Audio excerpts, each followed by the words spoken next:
Welcome to the Empowered Embodiment Revolution, where women leaders reveal how to liberate yourself from body battles so you can follow your heart, own your power, and shine in the world. And I'm Darlene Downing. I am your host for this event, and I am thrilled to be here with you today. I have with me the delightful Dr. Lexis Johnson, the originator and owner of the much-talked-about Muffin Top Diet. Dr. Lexis Johnson works with women who have become disillusioned with both the yo-yo diets and the law of attraction to bring them the ideal body and get the career and relationships of their dreams. Struggling with her own health issues and stresses, she conquered congenital hearing loss, food allergies, and other health challenges such as fibromyalgia, Crohn's and celiac disease, pleurisy, an embolism, and an ulcer, all while she was pregnant. She discovered that the stress that causes health dis-ease can be eaten away through the right foods physically and through the energetic bodies of the mind, emotions, and spirit. She's studied and is certified in many modalities, some of which include psychology, nutrition, master herbalist, holistic health practitioner, essential oils and aromatherapy, lymphatic drainage, esthetician, color psychology, sound therapy, image consulting, over 20 different types of energy work, including various Reiki, shaman, reconnective healing, DNA, and 12-strand meridian. Wow. Using her tools and talents and wisdom, Dr. Lexis is your guide to transform and transport you through the limiting beliefs you have that keep you stuck in yo-yo dieting, no me time, and imprisoned in brain fog, helping you remember your forgotten passions and purpose. She helps women have the body they crave and a whole new perspective on getting themselves out there, following their passions and purpose. She empowers you through teaching you user-friendly tools that help you release the limitations you currently experience to place you in a world you've only imagined. So welcome, Dr. Lexis. I am so thrilled to have you here today. Well, thank you. It's my pleasure to be here. That introduction, wow, I almost sound like a saint. I've just got to let you know there's many, many, many things I'm terrible at, I suck at. So I'm not 20, and I have gone through a lot of life experience, and I'm an educationaholic, so I just really never stop learning. Love it. I am right there with you. I feel like a personal development junkie of sorts. Yeah, I appreciate you prefacing that there's things that you don't do well. Isn't it cool, though, that the things that we love, that's what we go after. So it's certainly apparent that this is your passion, being healthy in all bodies, body, mind, emotion, and spirit. So you're one of the perfect speakers to be on our event. That's why I am so excited to be having this conversation with you today. And I am very passionate about it. What my focus is on diet is that there is no one right diet for any one person. We're all individuals, and we all know there's an emotional component to eating, but there's more than just emotions. There's the mental attitude about it and what everybody else thinks, which influences ourselves and especially the media. There's a spiritual aspect of it as well as the physical nutritive aspect. So, yeah, we're bombarded on a lot of different areas, and nobody was really addressing those other areas. So I did. Why not? Yes, and that's what this summit is about going beyond the mainstream diet, exercise for women who are feeling disempowered in their bodies, and what the tools and the information that will help them transform that. So I would love to start our conversation out by getting your take on what you feel empowered embodiment is. How would you define that? I'm sorry, empowered embodiment? Yes. I believe that what your brain thinks, like if you've studied the law of attraction or any type of physics or quantum physics today, what the brain believes is what your environment becomes. We are all energetic beings, and that we have a body is the vehicle that we use. So like when you go to a store and buy a car, you pick out the one that's going to best suit the lifestyle that you intend to have. But when they're handing out bodies before we're born and we get to pick what we're going to have, because when we're on the other side, we have a different experience. We don't live in the physical world. We guess what's going to work for us. And we get down here and we get this body, and we're like, oh, my God, it doesn't work for what I ended up with. Or it's more important than I thought it was going to be. And we're lugging around this great big body that doesn't serve the little skinny idea that, we're living. But because our brain builds the body that we believe that we are experiencing, that we are supposed to have, we can change our thought process about the body. And although we don't have instant manifestation as of this moment in time, we do and can influence the body. Every 7 years, you get a whole new body. Every cell in your body changes, and it's reborn. And it's reborn from the foods that we eat, the sunshine that our skin is exposed to, the water that we drink, all the chemicals that are in the air that we breathe, and the chemicals that we put on our skin that's absorbed into our skin. So we can tremendously influence what it is that we end up with. And no, I'm not suggesting that if you're 5'2", you can suddenly be 5'8". I'm not suggesting that. And if you're born with dark brown eyes, you're not suddenly going to find blue eyes. But within the realm of reason, we can change what we've got. And 8 pounds is a dress size. It isn't that hard to reconfigure your body by 8 pounds and get into a different dress, a different size of jeans, for example. Mm-hmm. Does that sort of answer your question, or did I go off on a tangent there? No, I love what you brought to the conversation. And so what I'm getting is that you're saying that empowered embodiment is knowing that we have the ability with our brains and with how we think to create with our body what we would like to experience in this physical form. Is that right?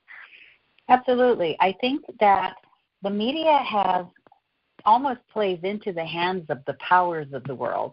A long time ago, man was so much in the struggle of existing that he needed to be grouped. He needed to have a leader. And there's about 10 to 30% of the population who is born with generic leadership qualities, and the rest of us are quite contented to allow those people to be leaders. And what we have today is we're quite capable of taking care of ourselves and governing ourselves, but we've gotten into the civilized world of being grouped and controlled, if you would. And so the 70% of us that is accustomed to or prefers to be under a leader, we look to others as experts of what they do. And unfortunately, most of those people are more concerned about being making money than they are about being in our best interest for our health. I'm talking about the big food companies.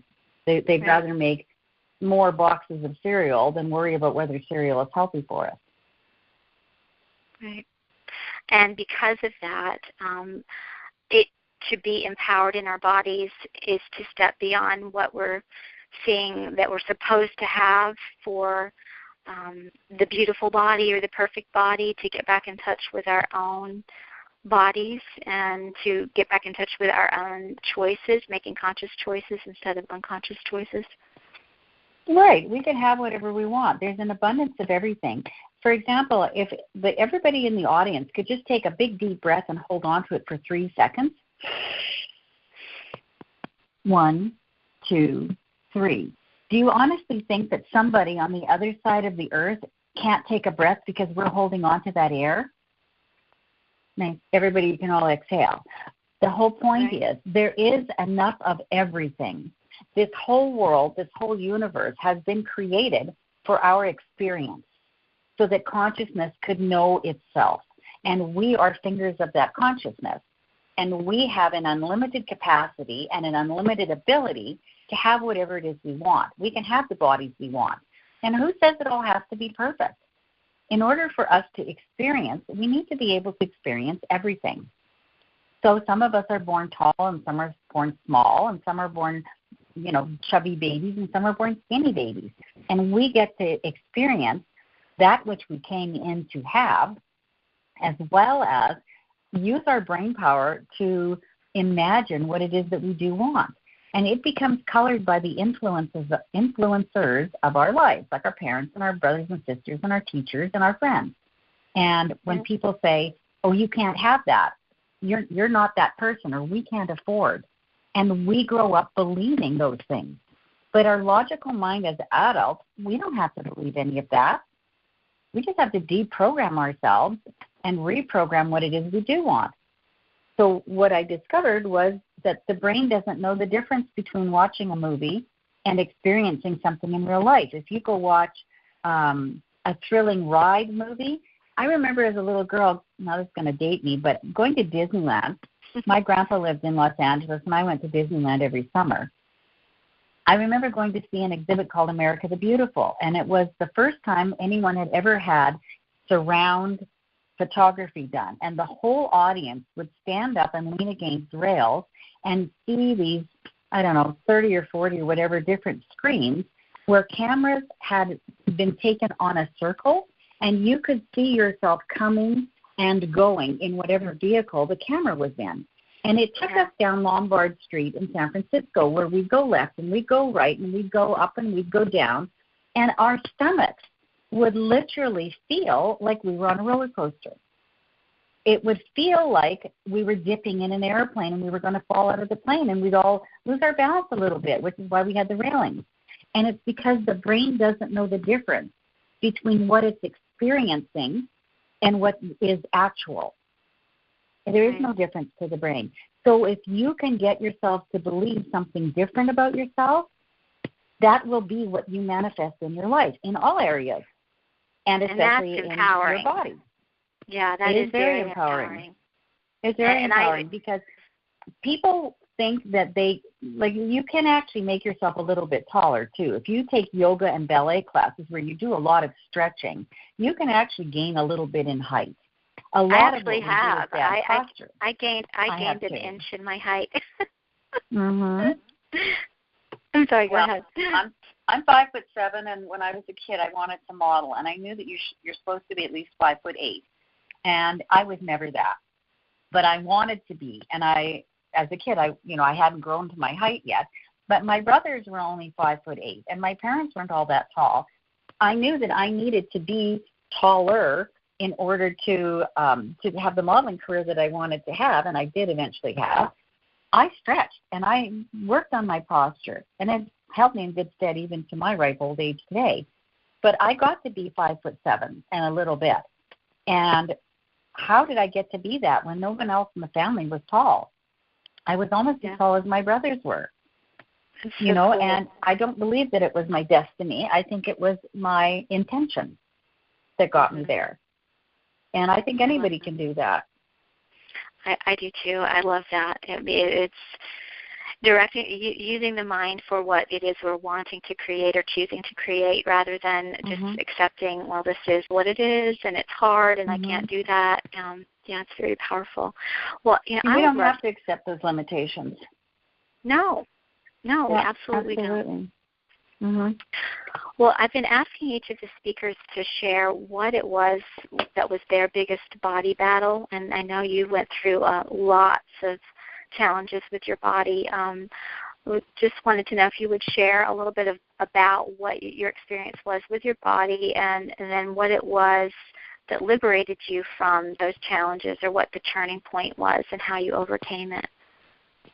Well, you already said in the introduction, which was beautiful, thank you very much, a little bit about, I have 7 children. And when I was pregnant with one of the first children, I experienced a whole bunch of food-related problems. We didn't know they were food-related. I was just lucky that I was pregnant when I was having them, because the doctors wouldn't do anything for me while I was pregnant because it was too soon, and we might cause the baby to be born early. And my first child had been a cesarean. We didn't want to put me into labor early because going into labor or being induced can be more stressful on a cesarean scar. So they didn't want the scar to burst or cause any other problem. So they couldn't help me. And so I was sent home to just suffer, basically. And so I researched, and that's the reason why I became a nutritional consultant. I discovered that I had a lot of food sensitivities, and I had been raised by a mom who made homemade juices for me, and I married a man who was a meat and potatoes guy. And since at the time we couldn't afford to both have what we wanted, he was the breadwinner, and I was only staying home with kids, as if being a mom wasn't very important. But that's how he saw it. So in order to afford to, we couldn't afford to have two different diets, is what I'm saying. So we got to eat what he ate, and I got sicker and sicker. But over and above and beyond that, yes, everybody has different food sensitivities and food allergies, and like some people don't have any, but I'm saying that everybody that has a problem has something different. So over and above that, I also discovered that when I got divorced, it took me 7 years to get divorced, and I'm not a person who takes drugs. But eventually my doctor put me on a serotonin reuptake inhibitor, an SSRI, and he told me, this is your lawyer. When I couldn't afford a lawyer anymore and I had to represent myself, it was extremely stressful.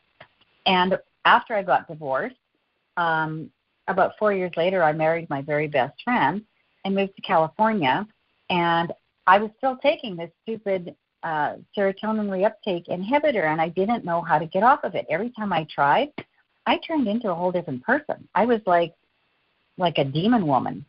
I'm not even going to tell you what kind of a horrible person I turned into, and it was because I was addicted to it, even though they say you're not addicted. That last little bit, I would cut it down to half a pill, quarter of a pill, and I couldn't get beyond that. Every time I went down to an eighth of a pill, my kids would say to me, oh, for heaven's sakes, Mom, go take your medicine. Yet when I was on it, they were like, we want our old mom back. We want the happy-go-lucky mom, not this rose-colored glasses mom. So I had discovered a way of detoxifying the body that helped me get off of those medications without all of those side effects. And in doing that, I was able to help so many other people to get off medications that no longer served them. And I didn't, and I don't tell people I'll get them off their medications, but what happens is can you still hear me okay? Yes. You're doing okay, great. Sorry. My headset just said I need to recharge it. Okay, no, you're still coming through. Yeah. What happened is people would come to me and need to be, I would tell them to go back to their doctors and keep getting their blood work done and ask their doctors if they were taking the right amount of whatever medications they were on. And virtually 100% of people who were on a medication ended up having their doctors reduce the amount of medication they were taking, and some of them have got off of their medication. So I wasn't the only one. So the body is meant to heal itself if you just give it the right tools. And naturally, if you go 20 or 30 years taking medications, you may not ever be able to get off of them completely. But if you do catch it early enough, I have seen many, many people heal themselves. And there's all kinds of plants that are medicine, that have been medicine for thousands of years, that we can be using and are now becoming more and more mainstream. So those are some of the things that I use. And how did you do that? Did you just kind of use your body as a laboratory and you would just check in and see what worked for you? Yeah. I did. I have studied kinesiology, so I do check in with myself. But I want to warn your audience that when people say they check into their intuition or they check into kinesiology and they muscle test themselves, sometimes it's the way in which you ask the question, because we come in to have certain experiences, and if we say, what's in my, is this food in my highest and best interest to eat? Sometimes if you have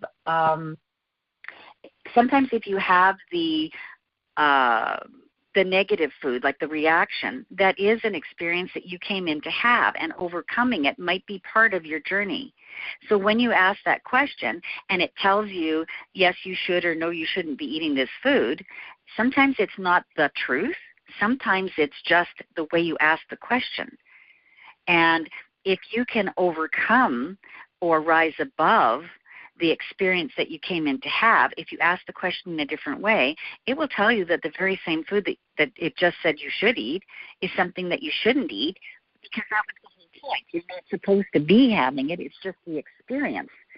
And frankly, how our bodies work is that when we eat an animal, the animal has eaten a plant, because most of the animals that we've eaten, they are plant eaters. You know, they may be meat eaters, but they're also plant eaters. Plants get their energy from the sun, from the water, and from the minerals in the earth. If we were to just get our energy from the sun and the water and the minerals in the earth, we'd be doing the exact same thing, but we'd be getting it firsthand. And there are people in the world who are breatharians and sun gazers who don't eat food. They look at the sun at certain hours of the day when it's at the weakest and not going to damage your eyes. And my own son does this, so he's been doing it for years, and he has perfect eyesight. It reduces the amount of food that he's required to eat, and drinking the healthy water and walking barefoot and allowing the nutrients of the soil to be absorbed in through the skin, bathing in sulfur pools and other things like that, salt water, where we absorb it through our skin, is how we're supposed to be getting the nutrients in. And what if we never needed to eat in the first place? What if eating was an emotional gratification that we gift to ourselves? And what if it's not a necessity for moving us forward? What if that were a possibility? And I believe that's the case. I understand, right? Yes, yes. I know a little bit about what you're talking about. I'm not a breatharian or a sun gazer, although I've explored it and I've heard of this, and I feel like at this point in evolution, that's sort of what the body is asking us to remember again, with all of the toxins that are in the food and the water and the preservatives. And I mean, that's a whole other conversation that we're not going to dive into today, but you know, for us to get it directly from the source rather than it being contaminated. And yes, that we have so much of that life force energy flowing through us in our bodies that we also don't feel like we require, our bodies don't require food for energy. No, absolutely. And as we usher in the golden era, we're going to find that we need less and less of this, and our food supplies is becoming more tainted all the time with chemicals. And we're going to find that we can rise above that just by the raising of our consciousness. And I understand that we're not there yet, that the majority of people are going to continue to eat. Myself, I've been doing this the way I've been doing it for so many decades. I like eating. I find it a waste of time to do it 3 times a day, but you know, I like the active eating. I like the social ability of it, and I'm going to continue. But as we evolve, we're going to find younger and younger generations it's not going to be such a necessity for them, and they're going to be living a more pure life.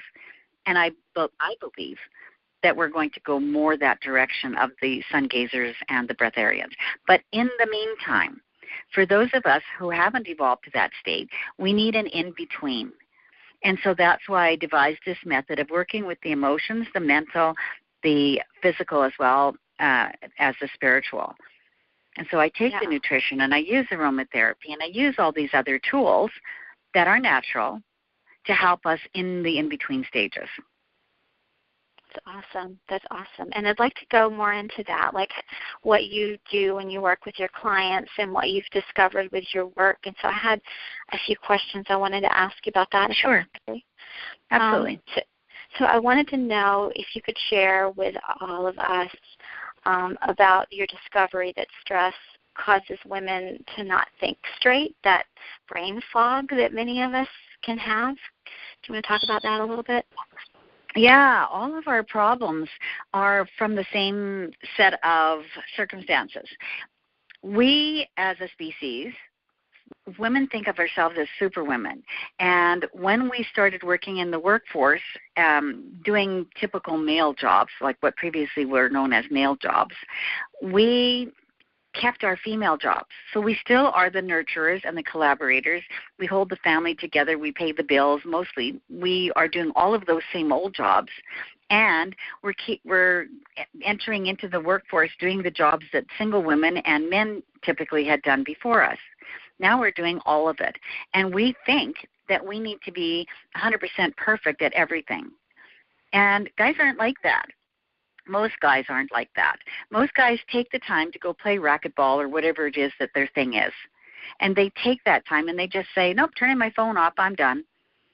You know, and when we give the kids to our husbands so that we can go do something, what do we say? We say, you know, the dad is babysitting the kids. But when we do it, it's our job to be doing it. We're being a mom.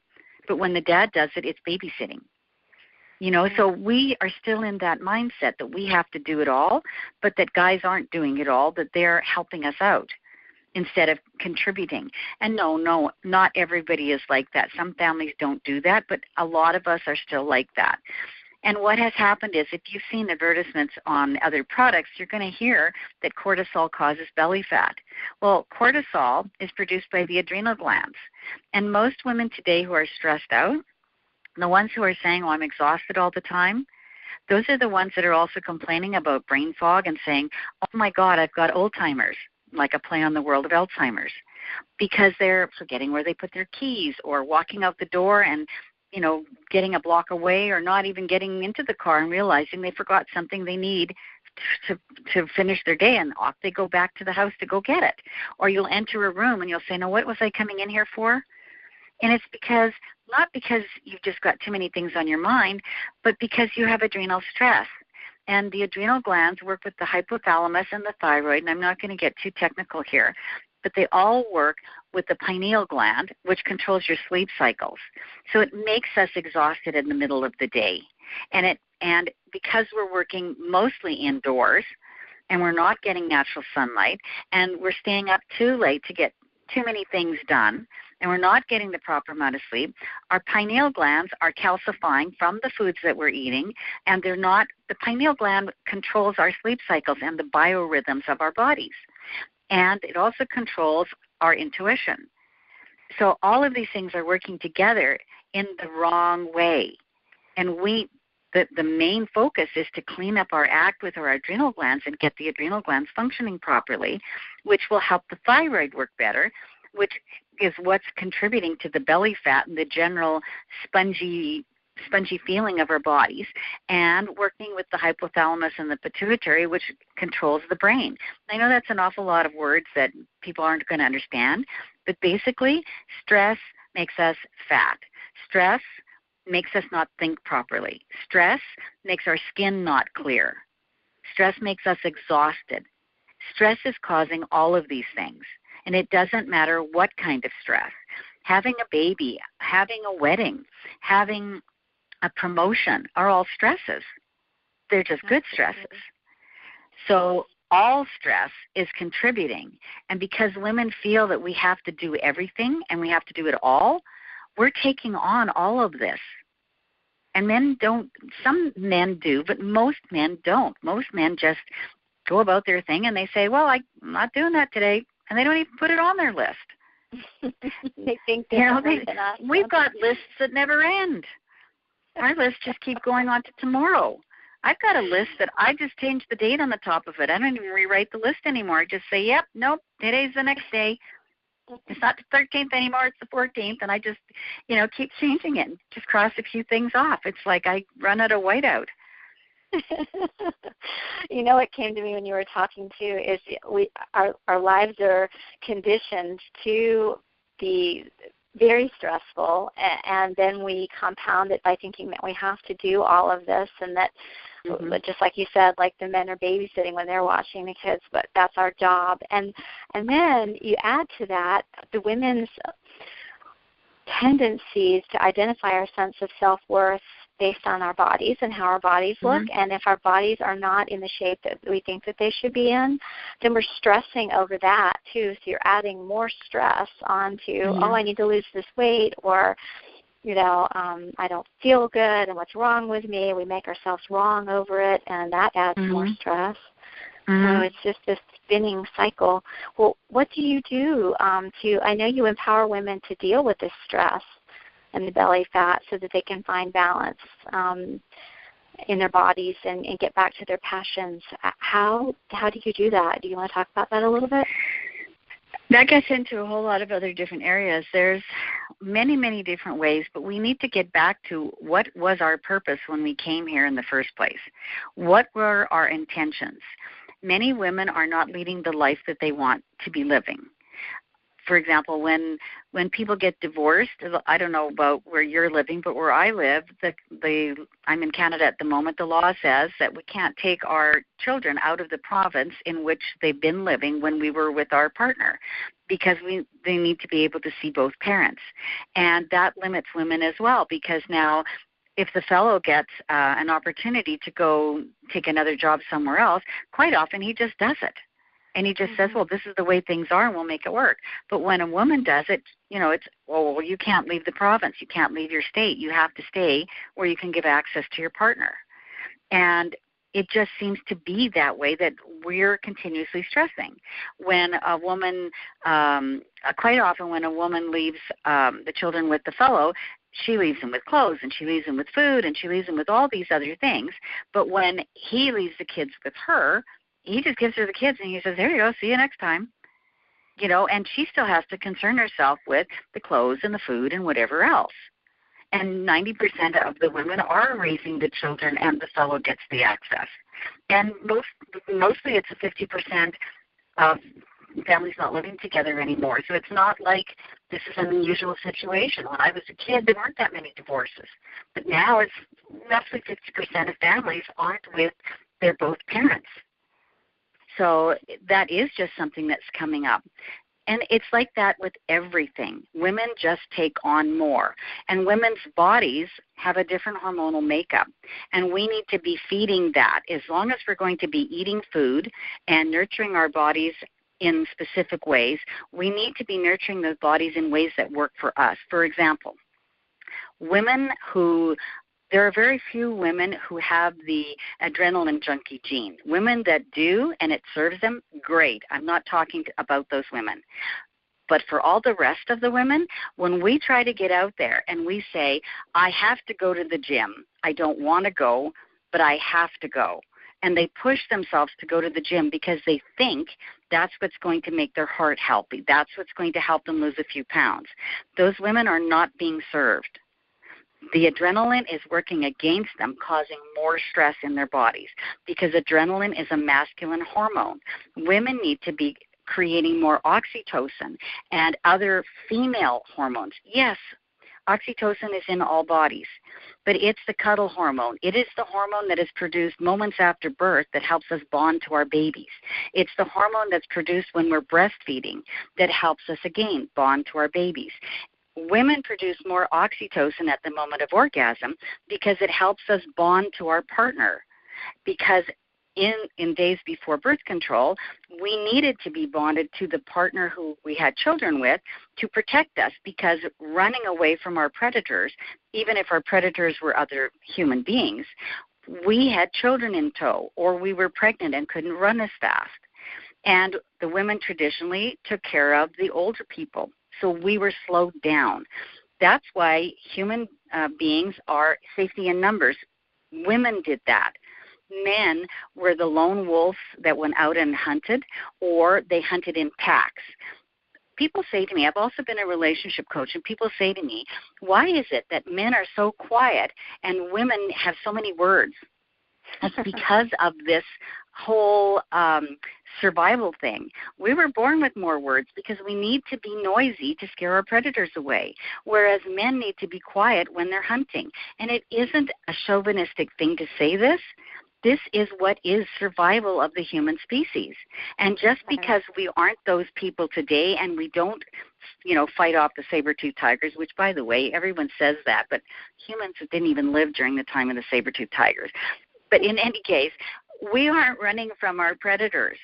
Our predators are on the TV set. They're on the deadlines when the portfolios have to be done. They're in the boardroom. They're in the deadlines. And when women take that same type of adrenaline, which is the boardroom and the deadline, and we put that into, we have to downhill ski, we have to run marathons, we have to put out more adrenaline to get our exercise, we're just putting ourselves through more stress. And that's where things like meditation and yoga and dancing come in. We can still get the same benefits for our bodies without that adrenaline rush that's not good for us. So each different human being needs to figure out what best serves them. And since we've lost touch with who we really are, I help figure that out for them. I love that. I love that you brought to the conversation the whole concept of women out feeling like they've got to go to the gym and run on the treadmill or run the marathons, and that it is creating that imbalance. It's actually causing more trouble. Body. Yeah, it's causing more of what you don't want, but that's prevalent. That's what we're told to do. Put your body into shape, and, if it's not working out with creating what you want, then you're thinking there's something wrong with you. And it's not that there's something wrong with you. It's just that you're not working with your unique body for what your body needs. Right. The message for everyone out there is there's nothing wrong with you, and whatever it is that you want, it's okay to want it. You probably have the problems that you have because of something outside of yourself that you've bought into, not because of what you actually truly really want for yourself.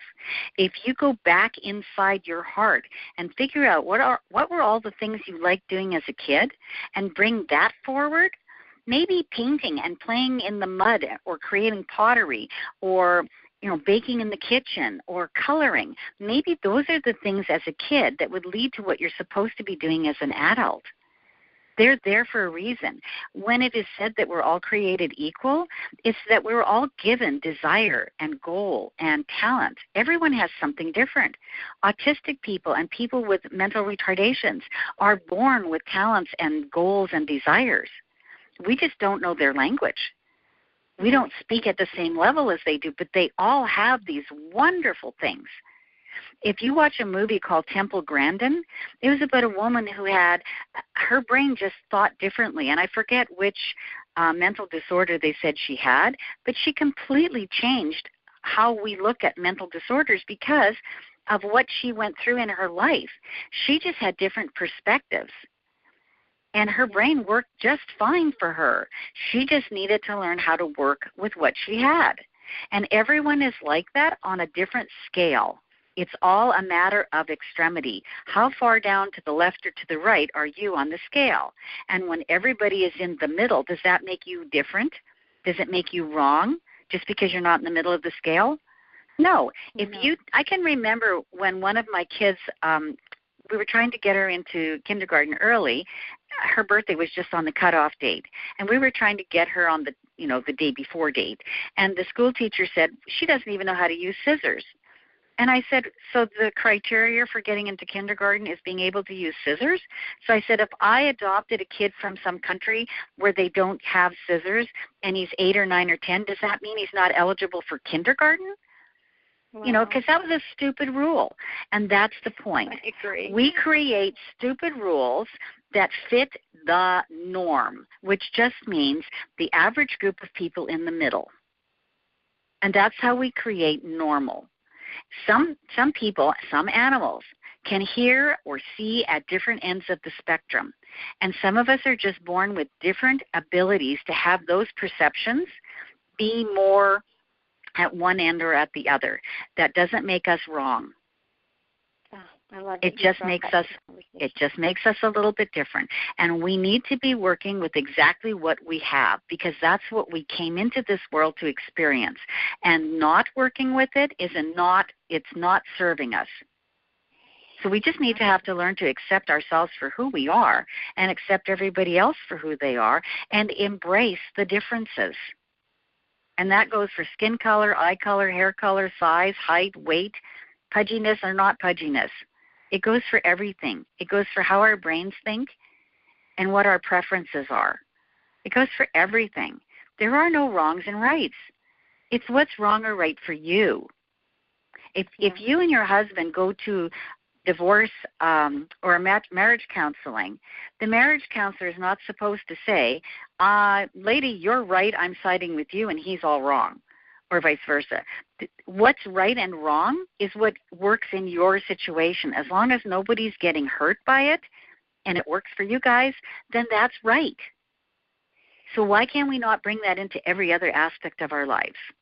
We absolutely can. And I'd like to go back and touch on what you said before about inviting women to go back and reclaim what it was that they loved doing as children, and also touch on what you said about how we are so burdened with responsibility that we're so busy taking care of everyone and everything else that those passions that we have, or those loves that we had as children, don't even have time to come forth. And that, getting ourselves unstressed and getting our bodies being supportive of us is then that gateway where we can reclaim those passions, or those passions can be the gateway to transforming our body too. It's everything's related. So, and to do it without guilt. There's no point in us taking a yoga class and spending the entire yoga class saying, well, I should be at home. If we beat ourselves up about it, it's not going to do us any good. Right. So we need to be giving ourselves the R&R that we need, the food that we need, the air that we need, the liquids that we need to drink, the bathing, the bubble baths or showers or hot tubbing or steaming or whatever it is that we desire. What we came into loving is what our bodies need. And I'm not talking about being addicted to potato chips or chocolate cake. People say, well, my body seems to want more steak, so that must be what it wants. Really? So if your body wants gumdrops, that's what your body wants? No. Our bodies become addicted to certain things because we've overdone it in our lives. That's not the same thing. I'm not talking about those kinds of things. But if you think back to when you were a kid, I don't think that having a passion for doing certain things, like I have a daughter that really liked doing beadwork. Now she's a woman, and she does the most beautiful beadwork. If that had been thwarted in her as a kid and told that it wasn't worthwhile, she wouldn't be creating these most amazing pieces of jewelry that she does today. It's not something I like doing, but she loves it, and she does great work at it. But she was allowed to develop that. I'm saying everyone should be allowed to develop those things that they love doing and not feel guilt about it. And it goes for everything. It's just that some of the things that we like, we become addicted to them because of the chemical makeup of them. So sometimes, sometimes we get like comfort foods. Comfort foods work because they work with the serotonin and the dopamine in the body, and they provide a chemical reaction in the body to satisfy a need that we have. Those same needs can be fulfilled through meditation. They can be fulfilled through activity. Some people that who are adrenaline junkies, no amount of a chemical in a food is going to make them feel good. They need to get out and run. They need to get going downhill skiing, or they need to feel the thrill of being on black diamond while they're skiing and getting air, like flying through the air and doing things like jumping off of waterfalls that are like frozen in ice. That's their thing, and that works for them. That would fix that in a food type of substance would be a chemical from a plant that's been highly compounded that we would consider to be more than a recreational drug. Right. Like a hallucinogenic drug, like an LSD or something like that. And when we don't allow them to have what is in their psyche to have, that's when people have problems and turn to all these other things like drugs. But the same part of your brain that's allergic to cocaine, or sorry, not allergic, that is addicted to cocaine, that's the exact same part of the brain that's addicted to sugar. And it's the exact same part of the brain that is addicted to speeding while you're driving. Wow. They're all the same parts of the brain. If you study Dr. Amen and some of these other brain researchers, you're going to see that when they take spectrographs of the brain, it's the same parts of the brain that are activated at any one of these points in time. Those can all be activated through how you think, through meditation. And they've done studies with Zen monks and others who practice meditation. And those are the same parts of the brain that are activated. And if you imagine yourselves, sports, I have kids that have played hockey. Sports trainers are now advising younger people, and younger all the time, to think their game, think their sport, as much as they physically get out there and actively participate in the sport. Because the action of thinking through actually creates the ability of the muscles to react better during a game for the ones who have actually spent the time walking through it in their mind. So how you think about things is just as important as actually physically doing them. And that gets back to what we talked about in the very beginning about empowered embodiment, is recognizing that your brain is so powerful to create anything. So you're like pre-paving the way by using your brain and visualization. That's so cool. So if you want to give your heart a good workout, you don't need to go for a run. You could put Hitchcock on or Spielberg and watch some scary movie and get your heart pumping. And your heart will be exercised just as much as if you had gone for the run. Wow. It's so And cool. we actually really don't need that, because it's popularly known that the very first marathoners actually died. They ran until they dropped. Our bodies are designed for short spurts of running, not for great big long marathons. You're a wealth of knowledge, Dr. Lexis. Wow. Encyclopedia. Well, I would love to ask you if you have a favorite empowered embodiment tool that you use, something that helps you feel fantastic in your body, that is something practical that we could offer the listeners to do right away after listening to this talk? Wow. Well, my favorite thing is dancing. When I feel like I've been doing too much head work or too much sitting, I like to dance, but that's just me. One thing that all cultures have done all throughout time, and when I studied for my PhD, it was indigenous cultures that I studied. One thing we all have done is make ourselves dizzy. And I know this is going to sound crazy, but if you put yourself in a room that's full of plush upholstered furniture like your bed or a couch that's nice and soft that doesn't have sharp corners, and just spin, just turn and spin. When we were little kids, we would go outside, and in the summertime on the grass, we'd look up at the sky and see all the clouds and the trees, and we would just spin, looking at them with our arms wide open, and we'd spin until we dropped, and then we'd lay there completely dizzy. And there's a name for that. And I studied a course when I was when my babies were little, and it was written by a fellow named Glenn Doman, and he discovered that if we take the vestibular motion, which is the amount of fluid that's in your ear, and we make ourselves dizzy by spinning or physically getting in motion like that, the fluid comes out of our ears and it causes an imbalance. And then as we regain our balance, the fluid goes back into that part of the ear, and it's the inner ear, the cochlear part of the ear. That vestibular motion, when we work desk jobs and we get up in the morning, we rush through our days, we may be rushing, but we're not making ourselves physically dizzy. Getting that experience really makes a difference, and it completely energizes you. So if everybody gets off this phone call and just goes and gets themselves really super dizzy, and you can increase it. Just do 3 or 4 spins today and every day, and then a couple of days do 5 or 6 spins, and work it up to 10 seconds, 30 seconds, a minute, until you can spin for a little bit of time. Have you not noticed that every civilization has some form of dance that they love to do? Yeah. And only the most controlled religions or the most controlled populations don't have that.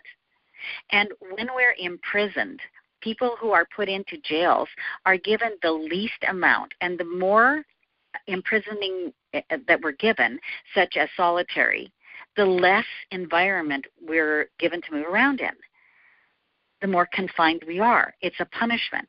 So our freedom is our ability to get out and get ourselves dizzy. And from that, we get all the same things that we would get from that adrenaline rush of being in a race or being, race car driving or driving ourselves crazy down a ski mountain or behind a boat or whatever. We get that same adrenaline rush without the cortisol.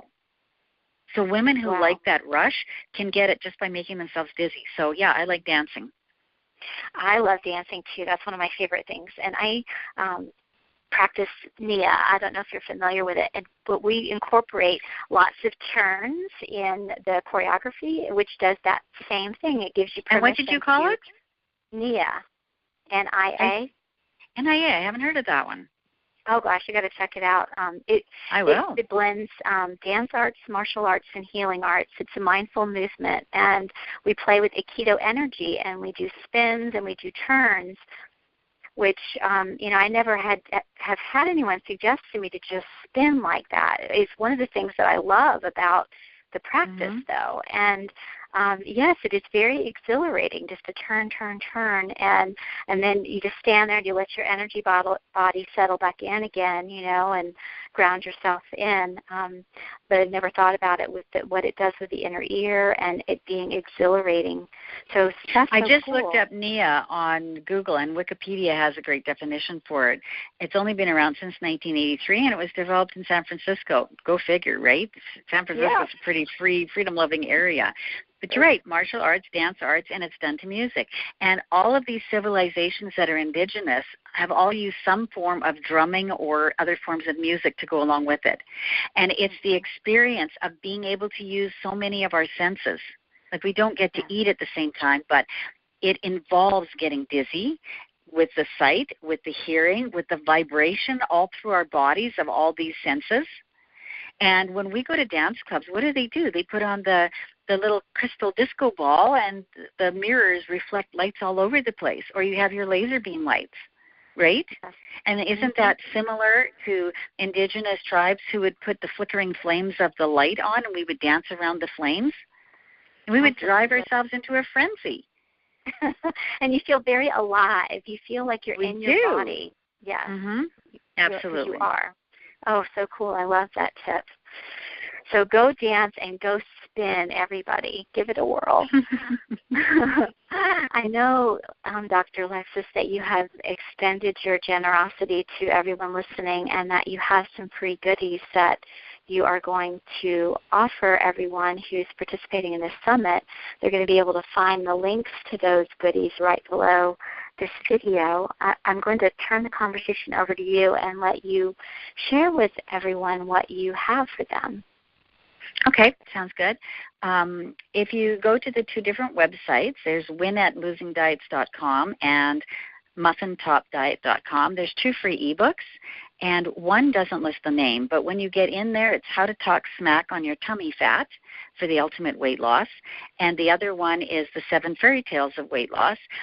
And they're not necessarily just about weight loss. They're about being the right weight for you and being in as much health as possible. And the weight loss for Fairy Tale 1 really talks about it helps you remember what the issues are because of the fairy tales. Fairy tales are pretty normal throughout culture, and we easily remember stories. So I took the various different fairy tales, and I talked about, for example, Little Red Riding Hood walking through the forest with her basket of goodies and going off to Grandma's house, and how the big bad wolf taunts her and teases her and eventually dresses up like her grandma and tries to trick her.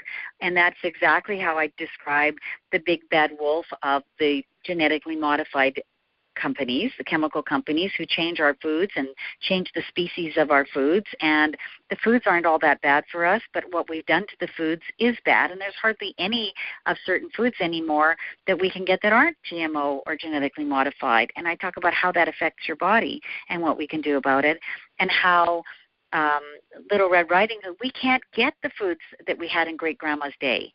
Great-grandma didn't have the variety of numbers of illnesses and diseases that we have today because our foods are different. They're completely different. Our farming practices are different. So that's one example of one of the fairy tales in the book, and it talks about 7 different fairy tales. And if you go in and read this, you'll pick out which ones are more likely to be your problems, and it will help more define what works with you to set you on a little bit better path. And by the way, everyone who downloads the book at this point, if you, Darlene is going to, you suggested you were going to put up a link that says what my my phone call schedule is. I'm giving everybody 20 to 30 minutes who wants to call in, not to try to sell you something, but to get you pointed in the right direction for what's your next step. So many people have grown up eating what great-grandma taught mom, who taught you how to cook and what to eat, that your body is not necessarily eating what's right for it anymore, because you're still eating the foods that great-grandma would have taught the family, and those are your traditions, but the foods aren't like that anymore. So your body might be sensitive to something, and it's a little bit difficult for you to figure out what that is, but that's my life. That's what I do. I'm happy to get on a 20 or 30-minute phone call and point you in the right direction. If you've tried every diet that's out there, maybe there is a diet that would work for you that you could just easily adapt to. And there's only one way to find out, and that's to, pick up the phone and have a call with me. So yes, Darlene's going to give you that. On there. Yep, that link. And then the other book is How to Talk Smack on Your Tummy Fat. And I just think that between these two books, one or the other of the two will resonate with you.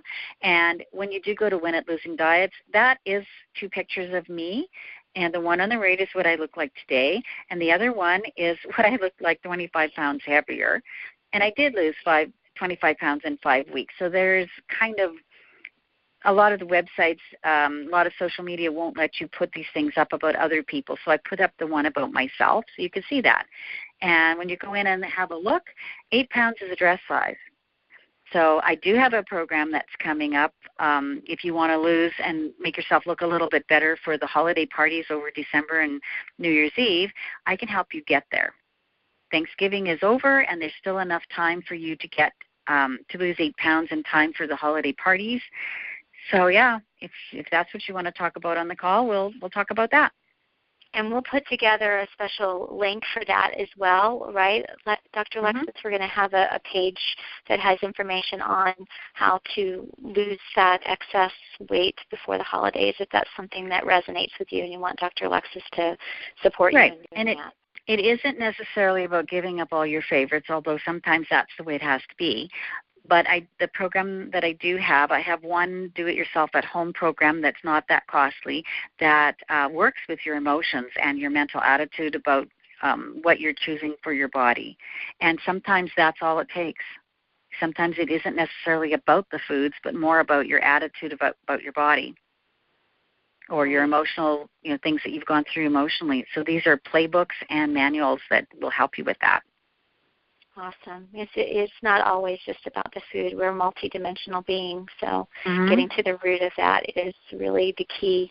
Well, oh my gosh, thank you so much for offering these goodies to everybody and for your time and your wisdom and your contribution in the world and for taking your passions and what your whole life experience has been and now having this incredible body of work that is here for people to learn about and to transform their bodies and their lives. So thank you so much, Dr. Alexis. I really appreciate it.